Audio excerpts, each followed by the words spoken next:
દેશના અર્થતંત્રને નુકસાન પહોંચાડી તેને ખોખલું કરવા માટે ભારતીય બનાવટી ચલણી નોટો બનાવી તેને માર્કેટમાં ફરતી કરતા ઇસમોને આઈડેન્ટિફાઈ કરી તેઓ વિરુદ્ધ સખત કાર્યવાહી કરવા એસઓજીની અલગ અલગ ટીમો બનાવવામાં આવી, જે ટીમ દ્વારા બનાવટી ચલણી નોટો છાપતા ઇસમો બાબતે માહિતી મેળવવા પ્રયાસ હાથ ધરી ચાંપતી નજર રાખવામાં આવી હતી।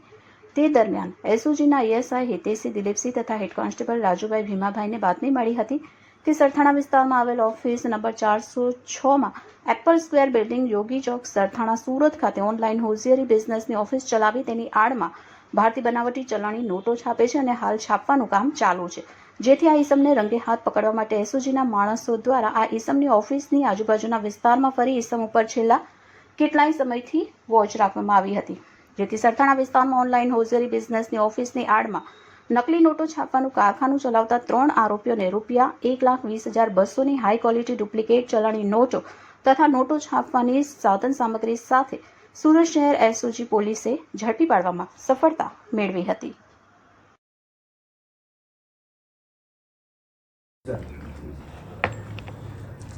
ગઈકાલે એસઓજીને એક બાતમી મળી હતી કે સરથાણા વિસ્તારની અંદર યોગી ચોકમાં એપલ સ્ક્વેર નામની બિલ્ડિંગ છે, ત્યાં 402 નંબરની ઓફિસ છે, એની અંદર એમ કે હોજિયારીના ધંધાની આડમાં એક નકલી નોટ છાપવાનું કામ ચાલી રહ્યું છે। તો એસઓજીએ ત્યાં રેડ કરતાં ત્યાં 3 આરોપીઓ સાથે ટોટલ ₹1,20,200ની ₹100 દરની 1202 નકલી નોટ મળી આવે છે। તે ઉપરાંત ત્યાંથી એ નોટની અંદર વપરાતી શાહી, પછી સ્કેલ્સ, રફ કાગળો, પ્રિન્ટર તથા પેનડ્રાઈવ આવો વિવિધ મુદ્દામાલ જપ્ત કરી અને કાયદેસરની કાર્યવાહી કરવામાં આવેલ છે।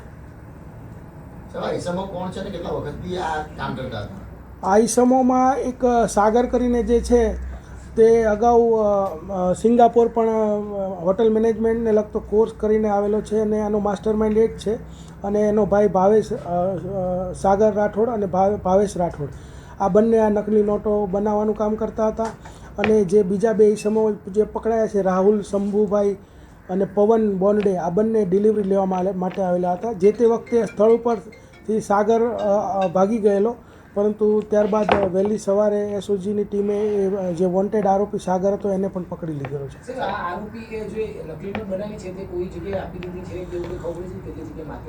પ્રારંભિક જે પૂછપરછ કરીએ તો પહેલાં એ લોકોએ 10-1 હજાર રૂપિયાની નકલી નોટ બનાવેલી અને લારી ગલ્લે અથવા તો પેલી ચાની કીટલી ને એવી જગ્યાએ છૂટક એને વાપરીતી વરાછા વિસ્તારમાં। ₹100ની નોટ છાપવા પાછળનું કારણ છે? ₹100ની નોટ છાપવા પાછળનું કારણ એ કે ₹100ની અંદર નોટમાં કોઈને શંકા નહીં જાય કે આ નકલી હશે। ₹500ની નોટ હોય તો કોઈને શંકા જતી હોય છે, અને ઘણી વખત અગાઉ ₹500ની નોટો પકડાયેલી પણ છે, તો એ લોકો વધારે ખરાઈ કરતા હોય છે। એટલે એ લોકોનો ઈરાદો એવો છે કે ભાઈ ₹100 આપણે છાપીશું, જલ્દી પકડાઈશું નહીં। હા, એમને આજે સાગર રાઠોડ છે એને ફરજી કરીને એક વેબ સિરીઝ જોઈને એને વિચાર આવેલો, અને ત્યારબાદ યુટ્યુબ પરથી વિવિધ વિડીયો દ્વારા બધું શીખી અને જે મુદ્દામાલ પકડાયો છે તમામ શાહી, કાગળ એ બધું એ સુરતથી જ અલગ અલગ જગ્યાએથી લઈ અને આ કામ કરતા હતા। કેટલા સમય પહેલા કરતા હતા એવું કંઈ લગભગ 6-1 મહિનાથી આ લોકો આ કામ કરતા હતા। 4 જણા ભેગા કેવી રીતે થયા? 4 જણામાં જે ભાવેશ રાઠોડ અને સાગર રાઠોડ છે એ બંને ભાઈઓ છે, અને એ બંને આ નોટ બનાવવાનું કામ કરતા હતા। અને જે બીજા 2 પકડાયા છે, રાહુલ ચૌહાણ અને પવન બોન્ડે, જેમાં એક રાહુલ છે એ મધ્યપ્રદેશનો છે, પવન છે મહારાષ્ટ્રનો છે, પણ બંને રહેતા હતા સુરતમાં, અને એ 3 એક અસલી નોટની બદલે 3 નોટ આ લોકો એને આપતા હતા, અને એ માટે ડિલિવરી લેવા આવેલા ને એ દરમિયાન જ ઝડપાઈ ગયેલા। પહેલા શું કામ ધંધો હતો? આ 4 10 સાગર છે 10 પાસ છે, અને બીજા અભણ છે, એટલે નાનું મોટું પેલા ટેક્સટાઇલ માર્કેટમાં એ લોકો કામ કરતા હતા। સાહેબ, આ જે આરોપીઓ જે છે તેનો ગુનાહિત ઇતિહાસ પેલા આને કહેતો કોઈ? ના, અત્યારે એવું કોઈ ગુનાહિત ઇતિહાસ હોય એવું ધ્યાનમાં નથી। દેશની કરન્સીને નુકસાન કરીએ કેટલું મોટું ષડયંત્ર?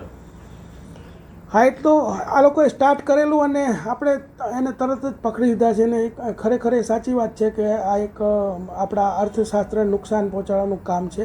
અને એવી ઘણી બધી પ્રવૃત્તિઓ અત્યારે ઓનલાઈન ફ્રોડ ને એવું ચાલી રહ્યું છે, તો જે હંમેશા વધારે નહીં ચાલવા દેવું જોઈએ અને પકડાઈ જ જવું જોઈએ.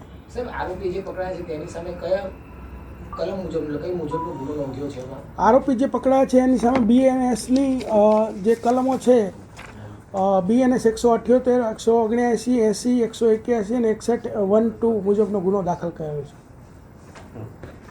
સર ઓફ ધ રેકોર્ડ એના ફેમિલી